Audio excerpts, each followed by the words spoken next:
Well, I'm sitting here with Eric and Renee Coggins, and they've just gotten back from Thailand this summer on a short-term trip that they can't wait to share their adventure with you and what's gone on, but also the opportunity for us as a church to go this summer on a short-term trip overseas to Thailand to connect with Scott and Casey and others and just see what God wants to do and begin to do. And so I'm excited. Thank you guys for joining. So I'm going to ask you guys just straight up, like, how did it go? What happened on your trip? What went on? Yeah, we got a great taste of Thai culture. We actually worked with a tutor and learned a little bit of the language, which was fun. We visited a temple, got a tour of the city. Very historic city. It's a beautiful, beautiful city. We got to feed elephants. Well, that was fun. Visited the church where Scott and Casey worship. Got to worship with them. Yeah, so you got to meet Pastor Pai, right? That's the guy I got to know. If you were to describe a church service in Thai, how would you describe it? Kind of similar? Similar. I mean, because they've obviously adopted a lot of Western worship styles. They have worship band. They have a gregarious, charismatic preacher. He's a very charismatic guy. He's contemporary worship. Very personable, outgoing. Their church, the name of their church translates Sprout Church, and it's all about growth and lots of young people, very much catered to the young people and college ministry. And a lot of the church kind of came out of a college ministry, so these are the people that have just graduated and want to continue in their faith. And just really vibrant church. They had frequent evangelistic outings. They had planted several smaller house churches in the city around them. And I mean, I could learn a lot from them. Yeah. A good reason for us to partner with them is that they are used to having international groups come already. They've been doing it for years. And he has not only the church inside the city, but he has like 40 satellite churches out in the countryside that he could take us out to see. And a lot of other places they'd like to go. Okay, so knowing Sprout Church, seeing what Scott and Casey are doing, how does Olive Branch fit into that kind of a mission? I mean, how does Olive Branch fit into what Scott and Casey are up to? We would love to have a group partner with Sprout Church and go out on one of their evangelistic outings and just encourage them, be there to kind of see how they do ministry. And really, I mean, we don't speak the language, so we're not going to be the one actually preaching the gospel, but going in as a support role to them and encouraging that. We would also love to prayer walk around the area for the Elm Center, the pregnancy center, and pray those women into that center. Also, if the time permits, the idea has been raised to maybe do some kind of a celebration dinner or something for the volunteers of that center to honor them. Renee and I, of course, as many people know, we were missionaries in Cambodia from 2000 to 2006. But our missionary heart began when we started doing short-term missions. I was doing short-term missions in inner city ministry down in Long Beach. I went to Japan when I was 23, got to see what it was like to minister to people in Japan. And that just really whetted my heart towards missions in general. Renee did the same thing. She went to Mexicali. She, for like many years, she was a translator going down there for the Mexicali student ministry that was down there. And then, she went to Guatemala for a summer. And so you just don't understand why, even the locals say, why are you spending $3,000 coming here? Why don't you just give us the money? and what they don't understand is that, well, people won't support it unless they have teeth in it, unless they feel it.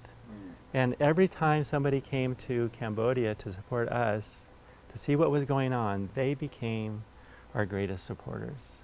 Besides just being a huge encouragement to us and our ministry. Yeah, and so all I can say is it does. Yeah. It just does. I think when you get outside our nation, our community, your picture of God just gets bigger. When you see what he's doing around the world, you see how big he is and how big the goal of reaching the world and bearing his image to the nations is. When you step outside your comfort zone, you're out where you can't do it without God's help. And he shows up every time, and it changes you. It changes your faith.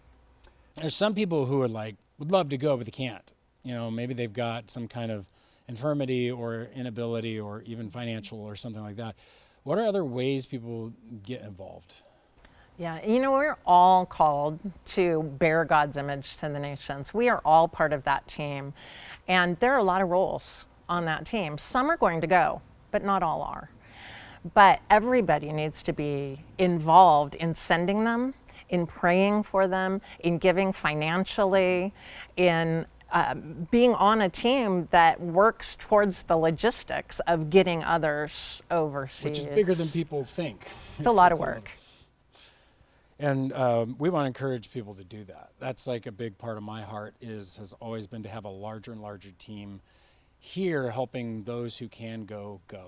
And you guys have been a big part of that. And I just want to say thank you that you have been willing to give so many years and so much time towards seeing that continue here at Olive Branch. But there's one more piece, because when I think about all of that, you also are willing to not just help set this up, but also train to help people be ready to go. Why is training important? Why can't we just, hey, let's go? Because Thailand's not America. And when you go to a new culture, you have to be ready to interact with a new culture. On a short-term team, if you're only going for a week, maybe a culture shock won't be that big of a deal, especially in a developed city like Chiang Mai, northern Thailand. But if you go out in this countryside, culture shock is a real issue. And learning to train and understand that you're going to be interacting with somebody who has a totally different mindset than you, and being prepared for that is extremely important, because, you can do as much damage as you can do help. And when you go to a new place and a new culture, in a culture that's not used to receiving Jesus, if you do it wrong, you're talking about closing hearts for maybe 1, 2, 3, 4 more generations. So doing it wrong, it doesn't mean that you have to be, walk on eggshells. They understand.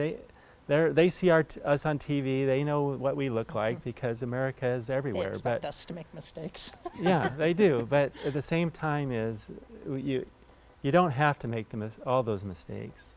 And going through training to understand that first. Knowing their culture, knowing the history and the ministry that's already there, and just coming in under them and being supportive of them. And then Scott and Casey and Tim and Molly won't have to be apologizing for us ignorant Americans who went over there and messed everything up. Yeah, I remember going through training myself and going we were going to Germany, and it was obvious that it's we're going to Germany.